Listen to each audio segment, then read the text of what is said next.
Malaysia. Sejumlah RM3 bilion peruntukan diperlu bagi melengkapkan komponen jaringan lebuh raya pesisir pantai Pen Borneo. Menteri Kejaraya Datuk Seri Fadilah Yusof berkata peruntukan itu bagi pembinaan 7 lagi jambatan penghubung bagi lebuh raya itu sepanjang laluan dari Tanjung Datu hingga ke Lawas. Setakat ini, 2 jambatan sedang dalam pembinaan iaitu Jambatan Batang Semarahan dan Jambatan Batang Sadong di Semarahan. Kerajaan negeri memerlu dana tambahan ini bagi melengkapkan kesemua 9 jambatan penghubung Pen Borneo. We are going to support in terms of the bridges, but of course the road normally the state will do it. And I think there are few wishes already on the list. As you know, for under RM10 we have Batang Sadong, we have Batang Semarahan. Igan is going to be constructed. I think allocation more or less is there, so it's going to be tendered out. Of course, there are few big bridges.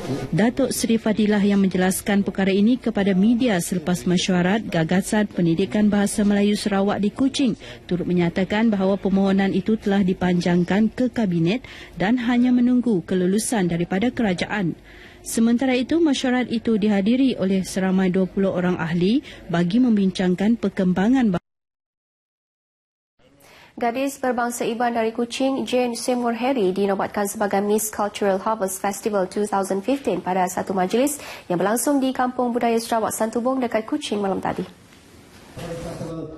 Beliau mengalahkan 15 finalis lain dan membawa pulang hadiah wang tunai RM3,000, trofi dan beberapa hadiah tajaan lain. Manakala tempat kedua dan ketiga dimenangi oleh Yvonne Ashley Lewis dan Francisca Luhong James Bungan yang masing-masing membawa balik wang tunai RM2,000 dan RM1,000, trofi dan hadiah tajaan lain. Manakala Jessie Gantel memenangi Miss Photogenic sementara Leticia Kila Thomas dianugerahi Miss Congeniality dan Miss Talent Harvest Festival 2015. Majlis penyampaian hadiah disempurnakan oleh Isteri Menteri Pelancongan Sarawak, Datuk Amar Abang Johari Tun Abang Haji Openg iaitu Datin Amar Hajah Jumani Tunku Haji Bujang. Terdahulu tetamu kehormatan hadirin dihiburkan dengan persembahan bertajuk Kumang mengisahkan tentang kisah hidup pasangan Iban bernama Kumang dan Keling yang mengharungi banyak cabaran dalam kehidupan kemudiannya melahirkan anak istimewa yang menjadi rebutan Dewa Ribut. Persembahan lebih kurang 40 minit tersebut berakhir dengan Keling berjaya mengalahkan Dewa Ribut dengan memenggal kepalanya dan kemudian menyelamatkan Kumang dan disambut dengan perayaan gawai.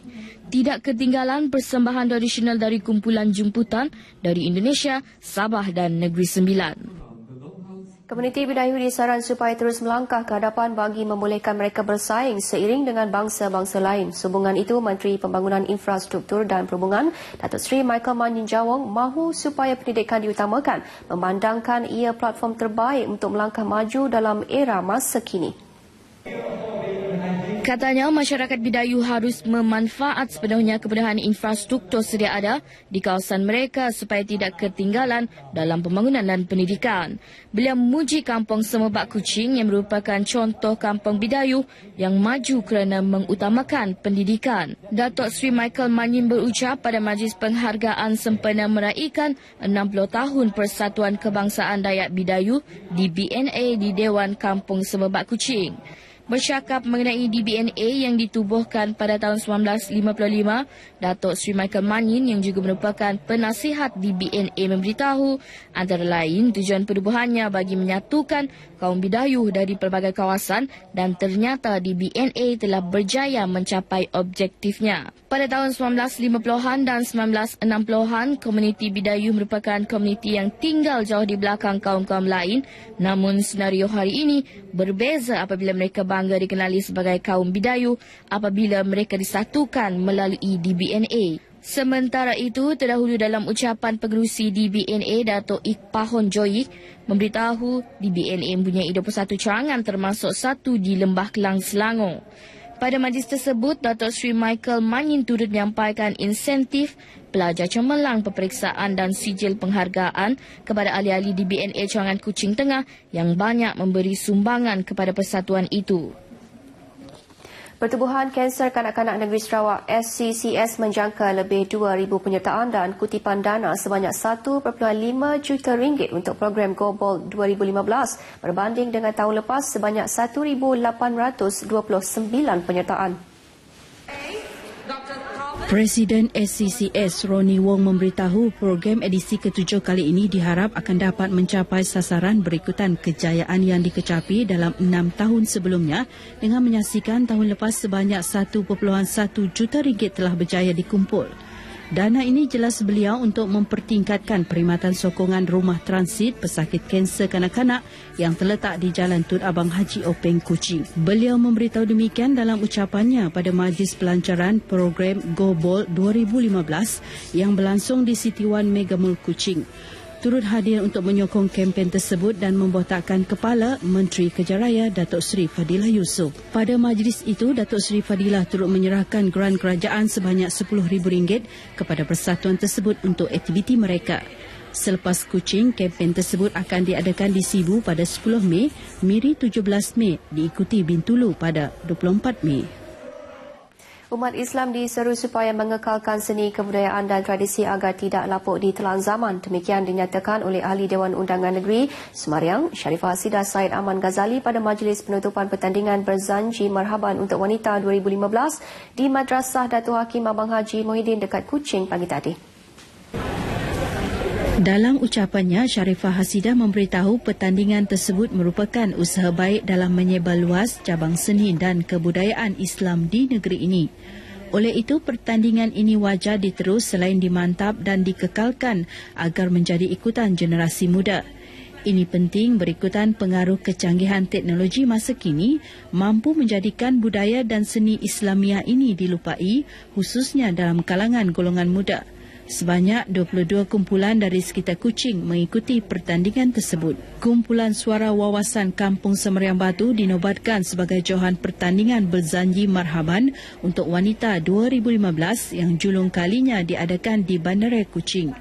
Para peserta yang ditemui berkongsi kegembiraan akan manfaat daripada penganjuran pertandingan tersebut. Perasaan saya amat gembira dan bersyukur kehadrat Allah SWT kerana telah memberi ruang dan peluang pada kami kumpulan untuk menyertai pertandingan zikir marhaban. Bersyukurlah kerana dapat menyertai dan bersyukur kepada Allah kerana Allah juga adalah menentu segala-galanya. Kami rasa benda tu bagus dianjurkan sebab untuk menyatukan silaturahim kami orang semualah. Dapat bertemu sama-sama.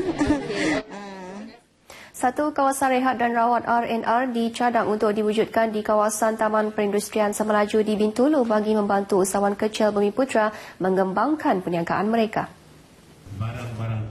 Pegawai Daerah Bintulu Tuah Suni memberitahu ke arah usaha tersebut pihak Perbadanan Pembangunan Ekonomi Sarawak SEDC dan Lembaga Kemajuan Bintulu BDA disaran untuk tampil dengan kertas kerja bagi dikemukakan kepada pihak berkaitan untuk dikaji. Tambahnya, dengan ada kawasan R&R itu kelak, perniaga kecil Bumiputra khasnya akan dapat berniaga dalam persekitaran yang teratur, bersih dan mudah dipantau oleh pihak berkuasa. Jelasnya, pihak SEDC dan BDA perlu memandang serius perkara tersebut, memandangkan langkah tersebut menjadi platform untuk membantu meningkatkan pendapatan usahawan di samping mengetengah, menjual dan mempromosi makanan dan produk tempatan kepada masyarakat luar, khususnya golongan ekspatriat yang bekerja di kawasan Semelaju. Tuah Suni berkata demikian pada majlis penutupan Pesta Makanan dan Barang-Barang Tempatan 2015 di Bintulu. Sementara itu, para usahawan pula diseru supaya memiliki kemahiran dan menyediakan diri mereka dengan pelbagai ilmu keusahawanan supaya dapat bersaing dalam memasarkan produk mereka bukan hanya di pasaran tempatan, malahan antarabangsa.